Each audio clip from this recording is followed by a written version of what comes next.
दोस्तों आज का वीडियो कुछ खास होने वाला है क्योंकि आपके पास मौका है आईफोन 16 जीतने का, वो भी सिर्फ ₹1 में। तो जानने के लिए वीडियो को एंड तक जरूर देखना। छलावे की रात, ट्रेन मुंबई से दिल्ली के लिए रवाना हो गई थी, पर काशी के माँ बाप को नहीं पता था कि उन्हें एक रात जयपुर में भी बितानी पड़ेगी, जो शायद उनकी जिंदगी की सबसे भयानक रात होगी। ये बात तब की है जब 14 साल का काशी मुंबई में अपनी फैमिली के साथ रहता था। काशी के माँ बाप रमा और संजीव दोनों दिल्ली के रहने वाले थे और वो दोनों शादी के बाद काम के सिलसिले में मुंबई शिफ्ट हो गए थे। काशी दिल्ली बस एक ही बार गया था जब वो 5 साल का था। बहुत सालों बाद काशी के पापा ने पूरी फैमिली के साथ एक ट्रिप प्लान की। वो अपने बेटे को दूसरी बार दिल्ली ले जाना चाहते थे ताकि वो अपने दादा दादी का घर देख पाए। मुंबई से ट्रेन रवाना हो चुकी थी। काशी मुस्कुराते हुए खिड़की के बाहर अंधेरे में झांक रहा था। उसकी माँ रमा उसके पास ही सो रही थी। सोते हुए रमा को एक सपना आया। अपने सपने में रमा को अपना छोटा बेटा नितिन दिखा। ये बात बहुत अजीब थी क्योंकि अपने छोटे बेटे नितिन को याद करना रमा बहुत पहले ही छोड़ चुकी थी। चलती ट्रेन में सो रही रमा के माथे से पसीना बहने लगा और एकदम से उसकी आंख खुल गई। काशी के पापा संजीव ने जब अपनी बीवी रमा को देखा तो वो बहुत घबराई हुई लग रही थी। संजीव ने पूछा कि उसे अचानक क्या हो गया है, पर रमा ने किसी को कुछ नहीं बताया और चुपचाप खिड़की की तरफ मुंह करके बैठ गई। कुछ ही देर में ट्रेन जयपुर स्टेशन पर रुक गई, लेकिन ट्रेन में कुछ टेक्निकल परेशानी आ गई थी जिसकी वजह से सारे पैसेंजर्स को जयपुर में ही उतरना पड़ा, जिनमें काशी और उसकी फैमिली भी थी। काशी के पापा संजीव ने प्लान किया कि वो आज रात जयपुर में ही रुक जाएंगे और कल सुबह पहली ट्रेन से दिल्ली के लिए निकल जाएंगे। रात के करीब 12 बज चुके थे और बहुत अंधेरा हो चुका था। काशी के पापा ने रेलवे स्टेशन के पास ही एक होटल ले लिया। ऊपर चलकर जैसे ही काशी ने रूम के अंदर कदम रखा तो उसके सर में एक बहुत जोर का चुभने वाला दर्द शुरू हो गया। काशी ने सोचा कि ये मामूली सा सरदर्द होगा और इसलिए अपनी माँ को बिना बताए वो बिस्तर पर सोने के लिए लेट गया। काशी और उसकी माँ रमा एक रूम में सो गए और उसके पापा दूसरे रूम में, लेकिन रमा को नींद ही नहीं आ रही थी। वो पूरे टाइम अपने छोटे बेटे नितिन के बारे में ही सोचती रही। जब काशी 5 साल का था तब उसकी फैमिली में उसके छोटे भाई का जन्म हुआ था जिसका नाम नितिन था, लेकिन नितिन के साथ एक बहुत बुरा हादसा हुआ था। 5 साल का काशी और करीबन 1 साल का नितिन अपने माँ बाप संजीव और रमा के साथ ऐसे ही ट्रेन से एक बार जयपुर जा रहे थे। काशी के पापा संजीव ने जयपुर से वापस लौटते हुए छोटे से नितिन को पूरे टाइम अपने हाथ में ही पकड़ रखा था। पर रात में करीब 2:30 बजे 2 मिनट के लिए संजीव की आंख लग गई। ट्रेन के छोटे से झटके से जब संजीव की आंख खुली तो नितिन उनके हाथ में नहीं था। ये देखकर संजीव ने जल्दी से रमा को नींद से उठाया और उसे सब कुछ बताया। फिर दोनों तुरंत नितिन को पूरी ट्रेन में ढूंढने लगे। वो अपनी आंखों पर बिल्कुल भी यकीन नहीं कर पाए जब उन्होंने नितिन को ट्रेन के खुले हुए गेट के पास बैठा हुआ देखा। किसी को कुछ पता नहीं था कि वो वहां कैसे पहुंचा। रमा और संजीव का दिल जोर जोर से धड़कने लगा और वो लोग जैसे ही नितिन की तरफ आगे बढ़े, ट्रेन में एक और झटका लगा और नितिन ट्रेन के बाहर अंधेरे में गिरकर कहीं गायब हो गया।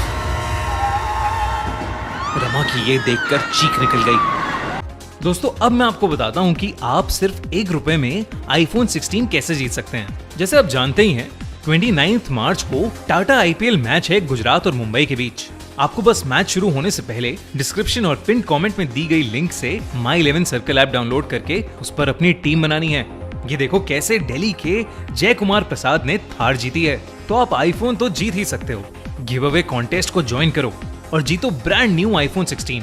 और इस कॉन्टेस्ट की फीस है सिर्फ ₹1 और ये कॉन्टेस्ट सिर्फ खूनी मंडे के सब्सक्राइबर्स के लिए एक्सक्लूसिव है और गुजरात वर्सेस मुंबई मैच के लिए ही वैलिड है। सिर्फ इतना ही नहीं, मेगा कॉन्टेस्ट में पार्ट लेकर आप जीत सकते हैं ₹3 करोड़ और एक थार, वो भी हर दिन। डिस्क्रिप्शन में दिए हुए लिंक से ऐप डाउनलोड करो और यूज करो हमारा कूपन कोड MECNEW और आपको डिपॉजिट करते ही मिलेगा 20% एक्स्ट्रा कैश। मैंने तो अपनी टीम बना ली है। आप भी गुजरात और मुंबई के मैच के लिए My11 सर्कल पे अपनी टीम बना लो। उन्होंने फौरन चेन खींचकर ट्रेन रोकी और बाहर निकलकर नितिन को ढूंढने लगे। लेकिन वो कहीं नहीं मिला। काशी उस समय बहुत छोटा था और उसके माँ बाप ने नितिन के बारे में उसे कुछ नहीं बताया था। साल बीते और काशी को नितिन के बारे में कुछ भी याद नहीं रहा। यही वजह थी कि काशी को अपने छोटे भाई के बारे में कुछ नहीं पता था। ये सब सोचते सोचते रमा की आंखों में आंसू आने लगे थे। तभी उसे अपने बिस्तर के नीचे कुछ हिलता हुआ महसूस हुआ। वो चुपचाप बिना हिले पता लगाने की कोशिश कर रही थी कि उसकी नजर दीवार पर टंगी घड़ी पर गई। रात के 3:30 बज रहे थे। एकदम से होटल के रूम का टेम्परेचर गिरने लगा और रूम में बहुत तेज ठंड हो गई, जबकि बाहर गर्मी का मौसम था।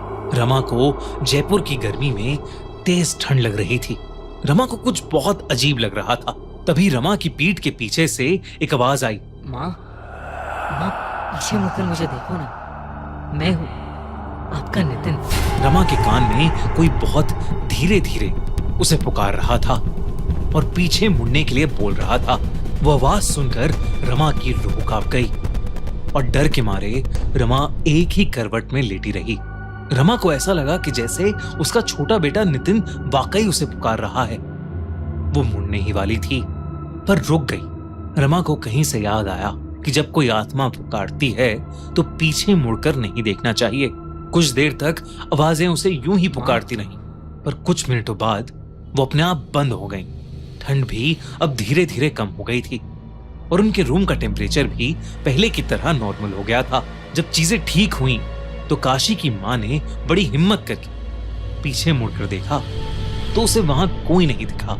कोई था तो बस काशी। रमा ने देखा कि काशी का मुंह खुला हुआ है और उसकी आंखें ऊपर छत की तरफ देखे जा रही हैं। ऐसा लग रहा था कि मानो काशी का मुंह अटक गया हो। रमा ने काशी के माथे पर हाथ रख के देखा तो वो बुरी तरह तप रहा था। काशी को बहुत तेज बुखार था। रमा ने काशी को दवाई खिलाकर उसके माथे पर गीली पट्टियां रखी, लेकिन उसका बुखार उतर ही नहीं रहा था। फिर रमा ने दूसरे रूम में लेटे संजीव को उठाया और उसे सब बताया। जब रमा और संजीव वापस कमरे में आए तो उन्होंने देखा कि काशी जोरों से कपकपा रहा है। ऐसा लग रहा था कि जैसे उसे दौरे पड़ रहे हों।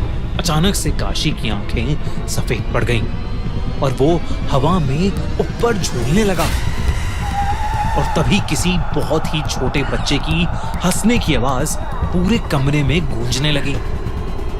कमरे की सारी लाइट्स जल बुझ करने लगी, वो लाइट्स भी जिन्हें कभी ऑन किया ही नहीं गया था। रमा और संजीव को कुछ समझ नहीं आ रहा था। संजीव जल्दी से होटल स्टाफ को चीखते हुए मदद के लिए बुलाने लगा। जैसे ही होटल का स्टाफ वहां आया वैसे ही काशी बेजान होकर बिस्तर पर गिर पड़ा और सारी लाइट्स ने भी जलबुझ करना बंद कर दिया। जब रमा काशी के पास गई तो काशी की आंखें बंद थीं। वो बिल्कुल भी रिएक्ट नहीं कर रहा था, इसलिए वो लोग तुरंत उसे पास के हॉस्पिटल ले जाने लगे।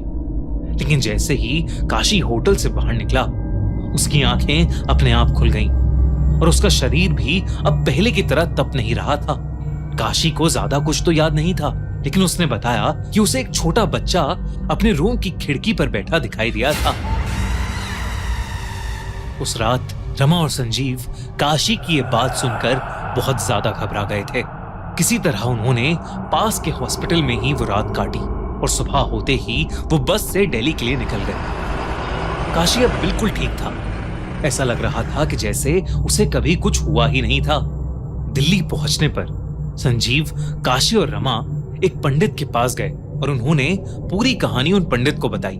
पंडित ने काशी के माँ बाप को बताया कि कल जो भी रूम में आकर रमा को पुकार रहा था वो उनका छोटा बेटा नितिन नहीं था, बल्कि कोई और आत्मा थी जो उनकी दुख भरी याद का फायदा उठाकर अपना काम करवाना चाहती थी। उन्होंने काशी के सर पर हाथ फेरकर मुस्कुराते हुए बोला कि अब उन्हें कोई परेशान करने नहीं आएगा। पंडित ने आखिर में काशी के माँ बाप को अलग से भी बोला कि उनके छोटे बेटे नितिन की आत्मा अब भी उनके साथ है और हमेशा उन तीनों की रक्षा करती है। दोस्तों, डिस्क्रिप्शन और पिन कमेंट में दिए हुए लिंक से My11 सर्कल एप्लीकेशन डाउनलोड करना ना भूलें, जिसमें आप जीत सकते हो iPhone 16 और मेगा कॉन्टेस्ट में 3 करोड़ तक जीत सकते हो। साथ ही साथ डिपॉजिट पर 20% एक्स्ट्रा कैश। मैंने तो अपनी टीम बना ली है, आप भी बनाओ और जीतो ढेर सारे प्राइजेस। दोस्तों, कैसी लगी आपको ये कहानी? अगर आपको ये कहानी अच्छी लगी तो जल्दी से हमारे चैनल खूनी मंडे को सब्सक्राइब कर दीजिए और हाँ, बेल आइकन दबाना मत भूलना